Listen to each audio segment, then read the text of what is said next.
बिहार दरोगा मेंस और साथियों, उसके अलावा देखिए बिहार दरोगा मेंस के अलावा 67th बीपीएससी का एग्जाम हुआ था, वहां से भी प्रश्न आया हुआ था। बिहार शिक्षक भर्ती टीआरई 3 में, पीआरटी में भी जो एग्जाम हुआ था बीपीएससी एपीओ, उसमें भी आपको यहाँ से प्रश्न आए हुए थे। जय हिंद साथियों, देखिए क्या क्लास 9 का जो एनसीईआरटी का चैप्टर 4 होता है परमाणु की संरचना से बीपीएससी के अभी जितने सवाल पूछे गए हैं, देखिए अगर पूछे भी गए हैं तो किस तरह के सवाल पूछे गए हैं। इस वीडियो में हम एनसीईआरटी का हर इंपॉर्टेंट कॉन्सेप्ट जो होता है को इस चैप्टर का जितना जितना क्वेश्चन बन सकता है उसको हम लोग प्रूफ के साथ कवर करेंगे, और साथ में देखेंगे बीपीएससी के द्वारा जो प्रीवियस ईयर क्वेश्चन होते हैं पीवाईक्यू, उसको भी हम लोग इसी चैप्टर से जोड़कर समझेंगे। और अभी तक जितना आपको पीपीएससी प्रश्न पूछा गया है इस चैप्टर से बहुत सारे प्रश्न आपको बाकायदा पूछे गए हैं, तो वीडियो को अंत तक देखिएगा। अब बिहार के कोई भी प्रतियोगी परीक्षा की तैयारी कर रहे हैं, टीआरई 4 हो या 72वीं बीपीएससी, एईडी हो या बीएसएससी या एसएससी या रेलवे, इसके लिए बहुत इंपॉर्टेंट वीडियो है कि ध्यान से एकदम लास्ट तक देखिएगा। चलिए हम लोग वीडियो को स्टार्ट करते हैं। पहला क्वेश्चन है कि निम्नलिखित कथनों पर विचार कीजिए। कथन एक है, देखिए कि केनाल किरणें यानी केनाल रे की खोज गोल्डस्टीन ने 1886 में की थी, जो कि धनावेशित विकिरण थी। दूसरा स्टेटमेंट है, देखिए कि जे थॉमसन ने यह सिद्ध किया कि इलेक्ट्रॉन ऋणात्मक आवेश युक्त कण होते हैं और इसका द्रव्यमान ना प्रोटॉन से लगभग 2000 गुना कम होता है। तो जब एनसीईआरटी पढ़िएगा तो 2000 गुना कम जो है ये आपको बिल्कुल उल्टा है, 2000 गुना अधिक है। और स्टेटमेंट पहला जो है वो बिल्कुल सही है। अब देखिए ऐसा क्यों कर रहे हैं, यहाँ पे option number C is the right answer. अब देखिए यहाँ पे क्यों कह रहे हैं, देखिए आगे हम लोग देखते हैं। देखिए यहाँ पे देखिए लिखा हुआ है कि 19वीं शताब्दी तक यह जान लिया गया था कि परमाणु अविभाज्य कण नहीं है और इनमें कम से कम एक अवर परमाणु कण इलेक्ट्रॉन विद्यमान होता है, जिसका पता जे थॉमसन ने लगाया था। और इलेक्ट्रॉन के संबंध में जानकारी प्राप्त होने के पहले गोल्डस्टीन ने 1886 में एक नए विकिरण की, देखिए 1886 हो गया, नए विकिरण की खोज की। उन्होंने उसको क्या नाम दिया, तो केनाल रे का नाम दिया, और जो कि किरणें क्या थी, तो धनावेशित विकिरण थी, और जिनके द्वारा दूसरे अवर परमाणु कणों की खोज हुई। और इन कणों का आवेश क्या था कि इलेक्ट्रॉन के आवेश के बराबर था, किंतु विपरीत था। और आगे देखिए देखिए इनका द्रव्यमान इलेक्ट्रॉनों की अपेक्षा 2000 गुना अधिक था। स्टेटमेंट में क्या था, स्टेटमेंट जो दूसरा था उसमें क्या था, 2000 गुना आपको कम था। ठीक है, यहाँ कम था और स्टेटमेंट में कम था, और देखिए यहाँ पे एनसीईआरटी में क्या दिया हुआ है, अधिक था। इस हिसाब से देखिए इसी तरह एग्जामिनर सेट करेगा। और देखिए यहाँ पे आगे देखिए 72 नंबर जो प्रश्न यहाँ पे देख रहे हैं, यहाँ पे लगाए हैं, देखिए ये आपको बीपीएससी एपीओ का भी जो एग्जाम हुआ तो उसमें एग्जैक्ट पूछा हुआ था। देखिए इलेक्ट्रॉन की खोज जे थॉमसन, उसके बाद रेडियोधर्मिता की खोज बेकरेल ने, और न्यूट्रॉन की खोज चैडविक ने की थी। देखिए यहाँ पे एकदम बाकायदा एकदम यहाँ से सवाल पूछे जा रहे हैं और बहुत इंपॉर्टेंट चैप्टर हो जाती है, इसलिए शुरू से लेकर लास्ट तक देखिएगा। अब देखिए यहाँ पे रासायनिक गुणधर्मों को अपरिवर्तित रखते हुए एक परमाणु के नाभिक को जोड़ने वाले कण होते हैं। 11th-12th में पूछा हुआ है, देखिए बीपीएससी टीचर में। उसके बाद देखिए 41th बीपीएससी में ये वाला प्रश्न आपको परमाणु नाभिक का आइसोटोपिक क्या है ये भी आपको पूछा हुआ था। आगे देखिए 16 नंबर है कि निम्नलिखित में से किसमें ऋणात्मक आवेश होते हैं। ठीक है, ये आपको बाकायदा जो बीटा अल्फा कण के बारे में इसी चैप्टर में आपको मिलेगा, उसी पे आधारित ये पूछा गया था प्रश्न। देखिए 45वीं बीपीएससी प्रीलिम्स में। आगे हम लोग चलिए देखते हैं। आगे देखिए दूसरा नंबर प्रश्न है कथन और कारण वाला प्रश्न। देखिएगा क्वेश्चन को ध्यान से पढ़िए और देखिएगा कैसे बनता है क्वेश्चन। किसी सामान्य परमाणु से इलेक्ट्रॉनों को आसानी से हटाया जा सकता है, किंतु प्रोटॉन को निकालना अत्यंत कठिन होता है। कारण देखिए कि प्रोटॉन परमाणु के आंतरिक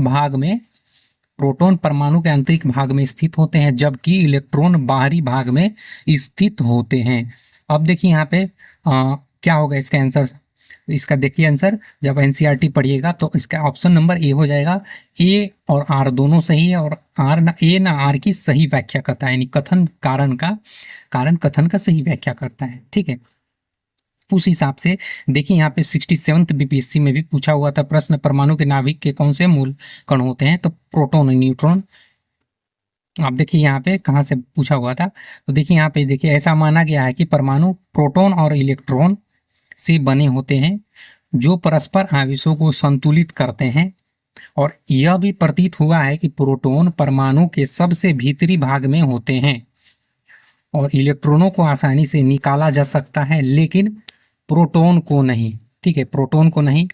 अब देखिए यहाँ पे एकदम एग्जैक्ट यहीं से कथन और कारण, कथन था कारण था, एग्जैक्ट यहीं से प्रश्न बना था। इसी तरह आपको एक एक लाइन इंपॉर्टेंट हो जाती है। तीसरा नंबर प्रश्न देखिए हम लोग देखते हैं कि परमाणु के मूलभूत कणों इलेक्ट्रॉन और प्रोटॉन की खोज और उनके गुणों के संदर्भ में कौन सा कथन गलत है। इलेक्ट्रॉन की खोज का श्रेय जे थॉमसन को दिया जाता है, जिसे ई माइनस से दर्शाया जाता है। उसका द्रव्यमान नगण्य, इसका द्रव्यमान नगण्य माना जाता है। दूसरा है कि केनाल किरणें की खोज ने अंततः उप परमाणु कण प्रोटॉन की खोज में सहायता की, जिसे P प्लस से दर्शाया जाता है। तीसरा है देखिए स्टेटमेंट प्रोटॉन पर +1 और इलेक्ट्रॉन पर -1 इकाई आवेशित होता है और एक समान प्रोटोनों परमाणु में प्रोटोनों की संख्या इलेक्ट्रॉनों की संख्या से हमेशा अधिक होती है। अब सही विकल्प कह रहा है ये कौन सा कथन गलत है, तो गलत देखिएगा आपको ऑप्शन नंबर 1 और 2 ये जो स्टेटमेंट है ये सही हो जाएगा, लेकिन तीसरा आपको स्टेटमेंट गलत हो जाएगा। ऑप्शन नंबर सी हो जाएगा। केवल 3 आंसर। आगे देखिए इसका कहाँ से एकदम बना था। उसके बाद पहले यहाँ पे 4 नंबर हम लोग उससे पहले देख लेते हैं। 4 नंबर प्रश्न कि जे थॉमसन के परमाणु मॉडल के संबंध में निम्नलिखित कथनों पर विचार कीजिए। थॉमसन के अनुसार देखिए कि परमाणु धनावेशित गोले का बना होता है और इसमें इलेक्ट्रॉन इसमें धंसे होते हैं। ऋणात्मक और धनात्मक आवेश परिणाम में समान नहीं होते, इसलिए परमाणु वैद्युतीय रूप से उदासीन होते हैं। अब उपरोक्त में से कौन सा कथन सही है, तब ऑप्शन नंबर सी हो जाएगा। 1 मिनट, यहाँ पे 4 हो गया है। ऑप्शन नंबर सी यानी स्टेटमेंट जो है 1 और 2 दोनों सही है। यहाँ पे देखिए कि बाकायदा थॉमसन का परमाणु मॉडल के बारे में दिखाया गया है। आगे देखिए हम लोग 1 मिनट आगे देखिए साथियों, यहाँ पे देखते हैं हम लोग। देखिए यहाँ पे कि 67th बीपीएससी प्रीलिम्स में प्रश्न आपको बाकायदा पूछा हुआ है। देखिए निम्नलिखित में से कौन सा विकल्प गलत है। नाभिक के अंदर प्रोटॉन और इलेक्ट्रॉनों की उपस्थिति के कारण परमाणु विद्युत रूप से उदासीन होता है। अभी देखिए एग्जैक्ट वही स्टेटमेंट जो अभी बताएं आपको एग्जैक्ट पूछा हुआ है प्रश्न था, इसलिए एनसीईआरटी का जो लाइन होता है एक एक बहुत इंपॉर्टेंट होता है। आप लोग ऐसे नहीं बोल रहे हैं।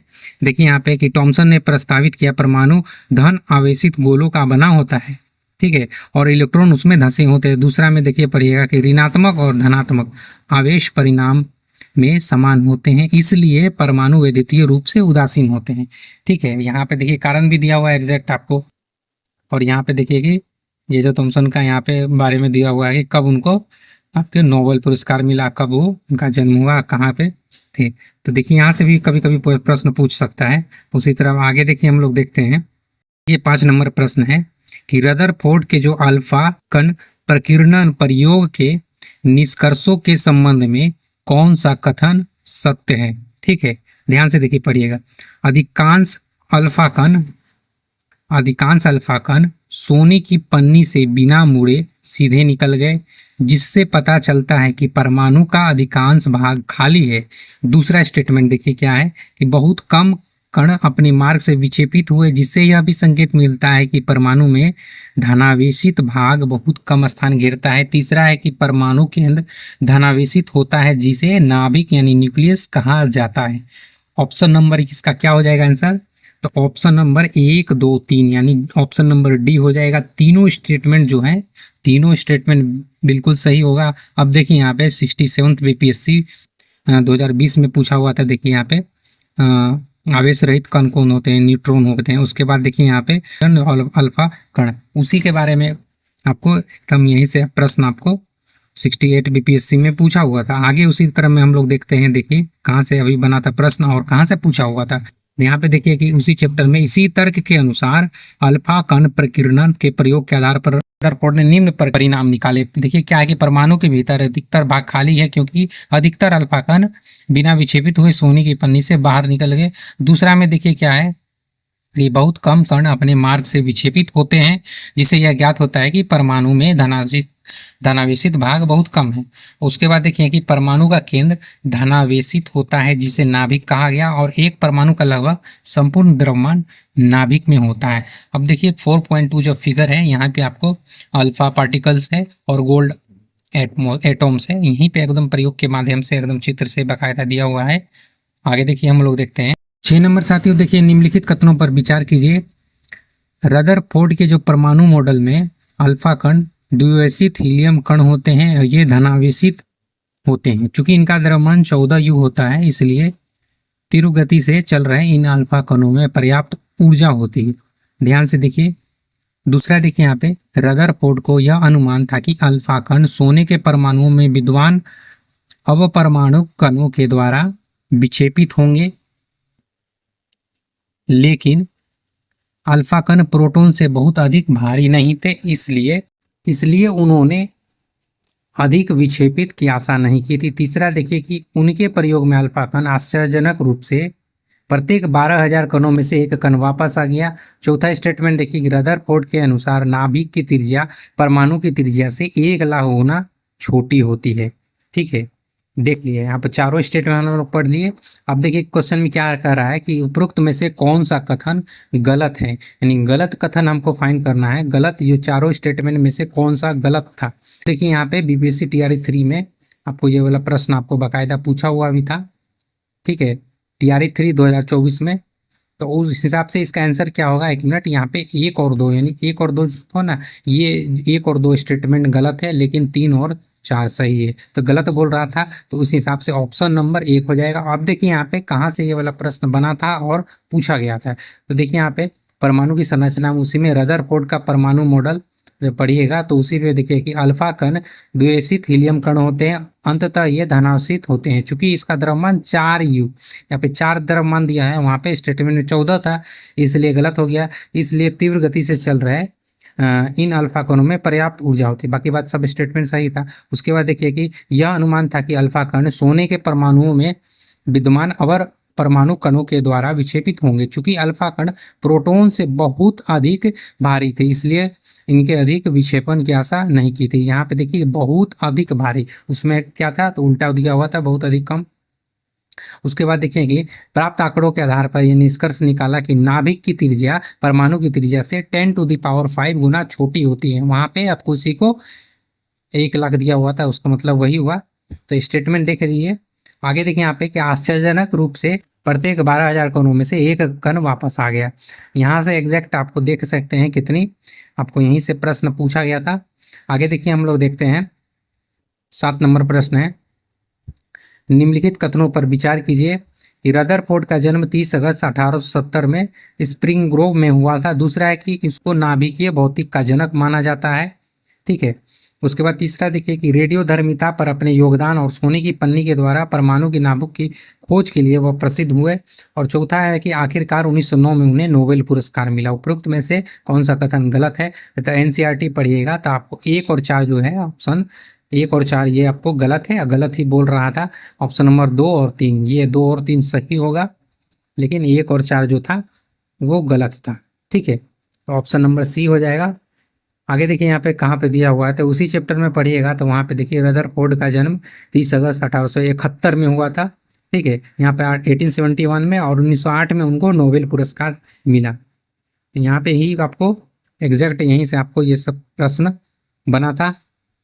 1 मिनट, आगे देखिए हम लोग देखते हैं 8 नंबर प्रश्न कि निम्नलिखित कथनों पर विचार कीजिए। क्या है कथन कि नील्स बोर के अनुसार जब इलेक्ट्रॉन विविक्त कक्षा में चक्कर लगाते हैं तो उनकी ऊर्जा का विकिरण नहीं होता। दूसरा है कि 1932 में चैडविक ने न्यूट्रॉन की खोज की, जो कि परमाणु के नाभिक में स्थित आवेशहीन कण है। किसको तो छोड़ के, तो हाइड्रोजन को छोड़ के।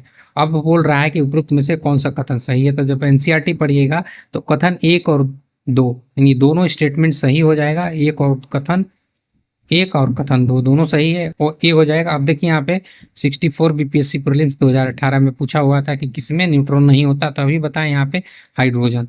ठीक है, देख सकते हैं कितनी लाइन इंपॉर्टेंट हो जाती है। आगे देखिए यहाँ पे धारणाओं को प्रस्तुत की जिसमें इलेक्ट्रॉन केवल कुछ निश्चित कक्षाओं में ही चक्कर लगा सकते हैं, जिन्हें इलेक्ट्रॉन की विविक्त कक्षा कहते हैं। यहाँ पे देखिए विविक्त कक्षा इलेक्ट्रॉन का किसे कहते हैं। उसके बाद देखिए कि इलेक्ट्रॉन इस विविक्त कक्षा में चक्कर तो लगाते हैं और उनकी ऊर्जा का विकिरण नहीं होता।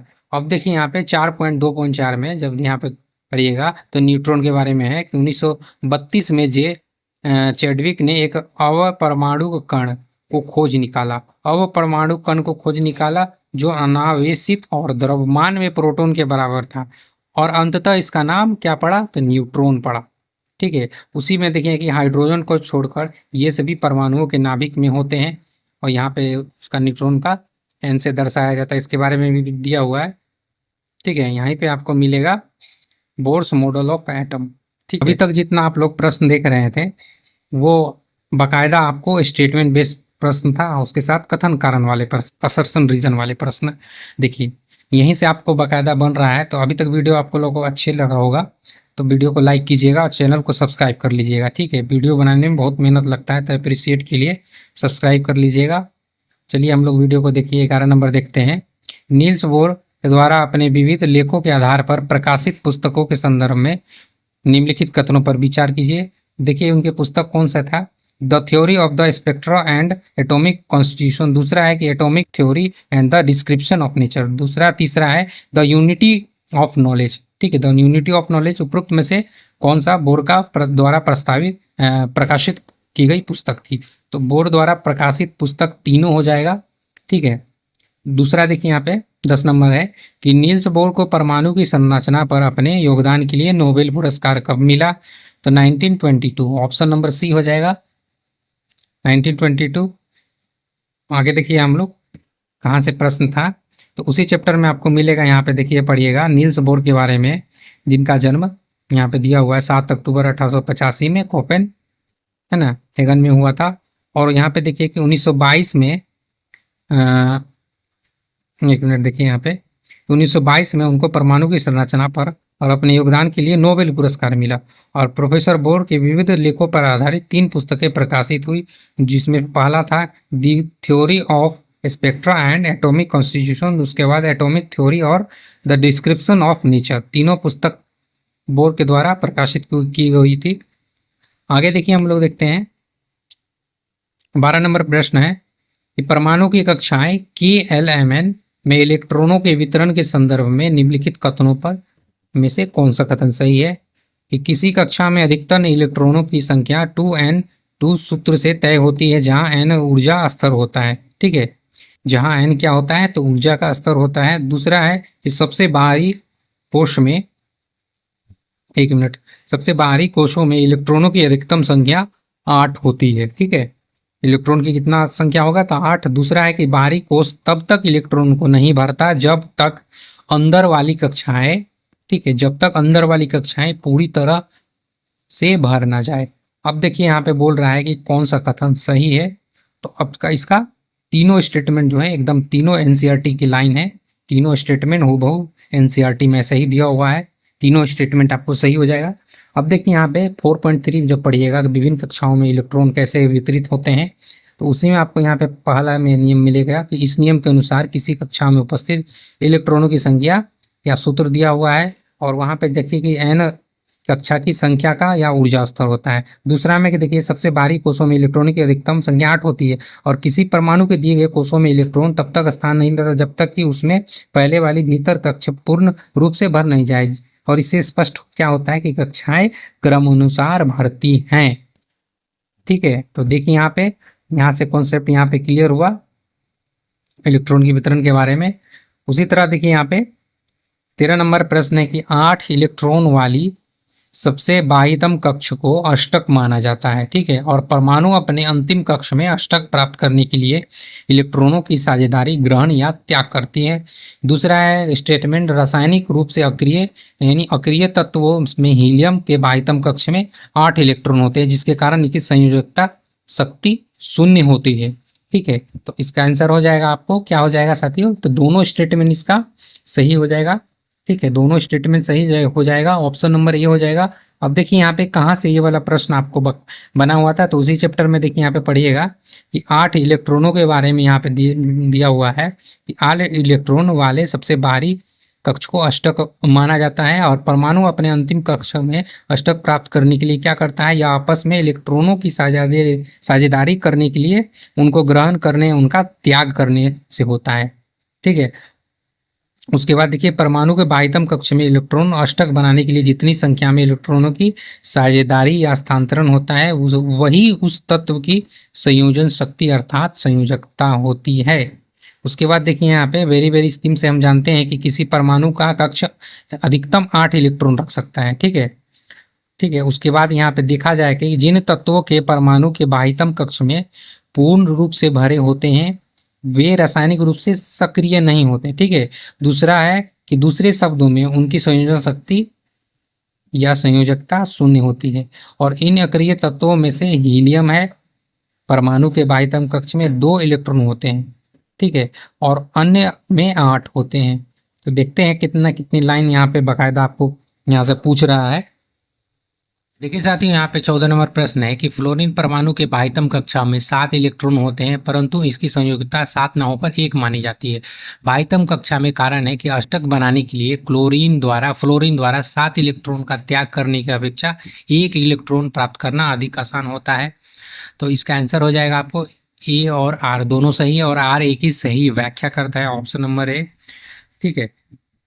अब देखिए यहाँ पे कहाँ से ये वाला प्रश्न बना था। तो यहाँ पे देखिए कि यहाँ पे फ्लोरीन परमाणु के बाह्यतम कक्षा में कितने, तो 7 होते हैं, और इनकी संयुक्ता भी 7 होती है। किंतु बाह्यतम कक्षा में अष्टक बनाने के लिए फ्लोरीन के 7 इलेक्ट्रॉनों का त्याग करने की अपेक्षा 1 इलेक्ट्रॉन प्राप्त करना अधिक आसान होता है। अतः इसकी संयोजकता अष्टक 8 में से 7 घटाकर प्राप्त की जाती है, और इस तरह फ्लोरीन की संयोजकता 1 है ना, 1 होती है। अब देखिए साथियों, यहाँ पे 13 नंबर प्रश्न है। यहाँ पे ऑप्शन नंबर यहाँ पे देखिए कि एक तत्व के समस्थानिक अलग होते हैं किसमें, तो द्रव्यमान संख्या में। ये 67 बीपीएससी प्रीलिम्स 2022 और उसके बाद सीडीपीओ में 2018 प्रीलिम्स में ये वाला प्रश्न यहीं से एग्जैक्ट आपको प्रश्न आए हुए थे। देख सकते हैं कितनी आपको आयोग यहाँ से प्रश्न पूछ रहा है, इसलिए वीडियो को एकदम अंत तक जरूर देखिए, ठीक है। आगे देखिए, हम लोग देखते हैं आगे। देखिए यहाँ पे बिहार दरोगा मेंस में, यहाँ पे अगेन आपको अभी देखिए यहाँ पे बिहार दरोगा मेंस में एग्जैक्ट ये तत्व था, ठीक है। सूची में तत्व है और इलेक्ट्रॉनों का वितरण बोला है। तत्व का इलेक्ट्रॉन का वितरण को मिलान करना है, मिलान करने वाला इन कार्बन तत्व है और इलेक्ट्रॉन का वितरण है। तो कार्बन का हो जाएगा आपको, कार्बन का हो जाएगा 2 और 4। कार्बन का कितना इलेक्ट्रॉन का वितरण है, तो ऑप्शन नंबर 3 यानी 2 और 4 हो जाएगा। उसके बाद आपको सोडियम का 2, 8, 1 होता है, ठीक है। उस हिसाब से ए का 3 और बी का 4 है, ऑप्शन नंबर ए हो जाएगा, ठीक है। और बिहार दरोगा मेंस जो होता है 2026 में, जो उसमें देखिए यहाँ पे एक क्वेश्चन लगा है एग्जैक्ट आपको वही टॉपिक से एकदम वही पैटर्न पे हूबहू वही क्वेश्चन आया हुआ था, सिर्फ तत्वों का नाम में दूसरा था। अब देखिए यहाँ पे कहाँ से, तो बीपीएससी टीआरई 3 में भी पूछा हुआ था, देखिए इलेक्ट्रॉन का विन्यास।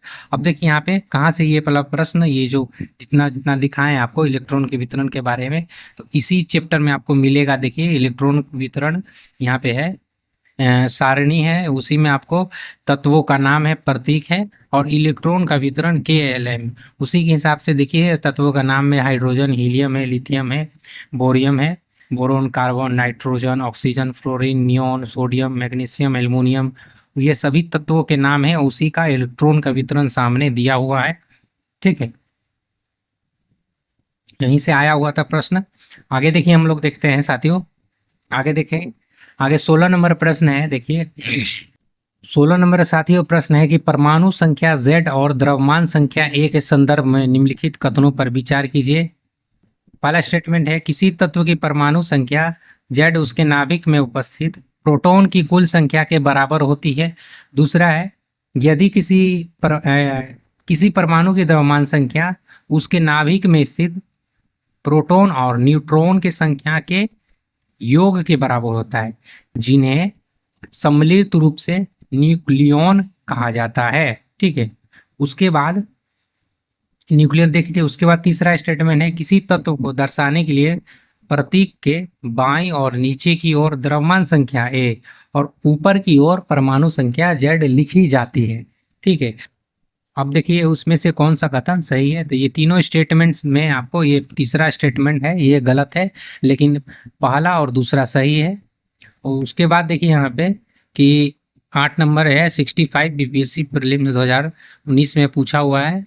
और उसके बाद 17 नंबर क्वेश्चन देखिए कि एक ही तत्व के परमाणु जिनकी परमाणु संख्या समान है लेकिन द्रव्यमान अलग होती है, क्या कहलाती है, तो संयोजकता। उसके बाद देखिए कि क्वेश्चन है कि परमाणु के केंद्र का धनात्मक हिस्सा क्या कहलाता है, ठीक है। तो न्यूक्लियस 63 बीपीएससी में था, आया हुआ था। आगे देखिए यहाँ पे परमाणु संख्या जब द्रव्यमान संख्या पढ़िएगा तो वहाँ पे 4.5.1 में परमाणु संख्या है, और उसी पे यहाँ पे आगे यहाँ पे द्रव्यमान संख्या के बारे में मिलेगा। तो यहाँ पे आपको देखिए कि परमाणु के नाभिक में प्रोटॉन विद्यमान होते दिया है। उसके बाद परमाणु में उपस्थित प्रोटॉन की संख्या उनकी परमाणु संख्या को बताती है, जिसे जेड के द्वारा दर्शाया जाता है। किसी तत्व के सभी गुणों को परमाणु संख्या जेड समान होती है। उसके बाद देखिए कि व्यवहारिक रूप से परमाणु का द्रव्यमान उसमें विद्यमान प्रोटॉन और न्यूट्रॉन का द्रव्यमान के कारण होता है, और ये परमाणु के नाभिक में विद्यमान होते हैं, इसलिए इन्हें न्यूक्लियॉन कहा जाता है। ठीक है, न्यूक्लियॉन कहा जाता है। उसके बाद यहाँ पे देखिए 18 नंबर प्रश्न है। ये उससे पहले देखिए यहाँ पे समस्थानिक के अनुप्रयोग के संदर्भ में निम्नलिखित युग्मों पर विचार कीजिए। देखिए यहाँ पे यूरेनियम का समस्थानिक परमाणु भट्टी के में वो होता है, और कोबाल्ट का कैंसर का उपचार में, और आयोडीन समस्थानिक का घेंगा रोग का उपचार में। आप देखिए इस हिसाब से 1 2 3 तीनों स्टेटमेंट सही हो जाएगा। यहीं पे आप देखिए यूरेनियम के समस्थानिक का उपयोग कहाँ होता है वो दिया है। उसके बाद कैंसर के उपचार में कोबाल्ट का, और घेंगा रोग के उपचार में आयोडीन के समस्थानिक का उपयोग किया जाता है। अब देखिए पहले हम लोग समस्थानिक के बारे में देखते हैं कि संभारिक और समस्थानिक कहाँ होता है। तो समस्थानिक है देखिए कि कुछ तत्वों के परमाणुओं की पहचान की गई जिनकी परमाणु संख्या समान है लेकिन द्रव्यमान संख्या अलग होती है। उदाहरण के लिए, ठीक है, उदाहरण के लिए यहाँ पे देखिए ये जो लाइन देख लिए ना, यहीं से लाइन से आपको जो प्रश्न दिखाए थे वो आपको बना हुआ था। उसके बाद यहाँ पे देखिए, पहले देख ही लीजिए प्रश्न। हाँ देखिए ये जो 13 नंबर प्रश्न था कि एक तत्व के समस्थानिक अलग होते हैं कहाँ पे, तो द्रव्यमान संख्या में अलग होती है। 67 बीपीएससी में आया हुआ था। तो यहीं से आपको एक मिनट, यहीं से जब पढ़िएगा समस्थानिक में तो यहीं से आपको आया हुआ था एग्जैक्ट, देखिए है ना। परमाणु संख्या लेकिन द्रव्यमान संख्या अलग होती है समस्थानिक वाले टॉपिक में ही, फिर से एक बार देख लीजिए। और उदाहरण के लिए जब आगे पढ़िएगा इसमें, तो उदाहरण के लिए इसमें 3 परमाणुक किस्में, तो हाइड्रोजन में परमाणुक स्पीसीज होते हैं जिसको आपको प्रोटियम और ड्यूटीरियम और ट्राइटियम, और इसमें प्रत्येक की परमाणु संख्या तो समान है, ठीक है, लेकिन द्रव्यमान संख्या अलग है, 1 2 3 है। अब परमाणु संख्या कहाँ होता है, तो परमाणु संख्या इसका आपको नीचे है, देखिए यहाँ पे 1 मिनट। हाँ प्रोटियम में देखिए नीचे 1 है, और उसके बाद नीचे है 1 है, और इसके बाद यहाँ पे टाइटेरियम में भी नीचे परमाणु संख्या है। लेकिन द्रव्यमान संख्या जो ऊपर है 1 2, और यहाँ पे देखिए टाइटेरियम में 3 है, ये ऊपर वाला द्रव्यमान संख्या हो गया, नीचे वाला परमाणु संख्या होगी। यहीं उसी के हिसाब से देखिए कार्बन का दिया हुआ है, यहाँ पे क्लोरीन का है। तो देखिए यहाँ पे उसके बाद संभारिक में जब पढ़िएगा कि अणुओं के कुल न्यूक्लियॉन की संख्या समान होती है अलग अलग परमाणु संख्या वाले तत्वों की जिनकी द्रव्यमान संख्या समान होती है, क्या कहलाती है, संभारिक कहलाती है। ठीक है, तो यहीं से आपको एग्जैक्ट आपको आया हुआ था प्रश्न। तो साथियों अभी तक आप लोग जितना प्रश्न देख रहे थे वो परमाणु की संरचना चैप्टर 5 क्लास 9 का स्ट्रक्चर ऑफ एटम का प्रश्न था, वो भी चैप्टर के अंदर से। और वीडियो अभी तक यहाँ पे देख रहे हैं तो वीडियो को लाइक कीजिएगा, क्यों, और लाइक करके चैनल को सब्सक्राइब कर लीजिएगा, ठीक है, क्योंकि इसके बाद चैप्टर 5 लाएंगे हम, जिसका आपको कोशिका वाला चैप्टर है, उसके बाद चैप्टर 5 आएगा। इसलिए वीडियो को आप लोग लाइक करके चैनल को सब्सक्राइब कर लीजिएगा वीडियो पहले देखने के लिए। और देखिए यहाँ पे इसके बाद आपको बहुत सारे वीडियो आएगा, जिसमें से इसके बाद आपको 11 12 का भी धीरे धीरे आपको वो भी चालू हो जाएगा। और अभी हम पूछे थे आप लोगों से बहुत से कि आरओ का वीडियो चाहिए, बीपीएससी आरओ का जो एग्ज़ाम हुआ था उसमें साइंस क्वेश्चन पेपर एनालिसिस के लिए साइंस का वीडियो चाहिए। और तो आप लोगों ने बहुत सारे कमेंट में आप लोगों ने बताए थे कि वीडियो ठीक है लाइए, और साथ में एएसओ का भी लाएंगे, ठीक है, एएसओ का भी प्रीलिम्स और मेंस दोनों का हम लाएंगे। तो वीडियो को आप लोग लाइक करके कमेंट कीजिएगा और चैनल को सब्सक्राइब कर लीजिएगा। जय हिंद साथियों।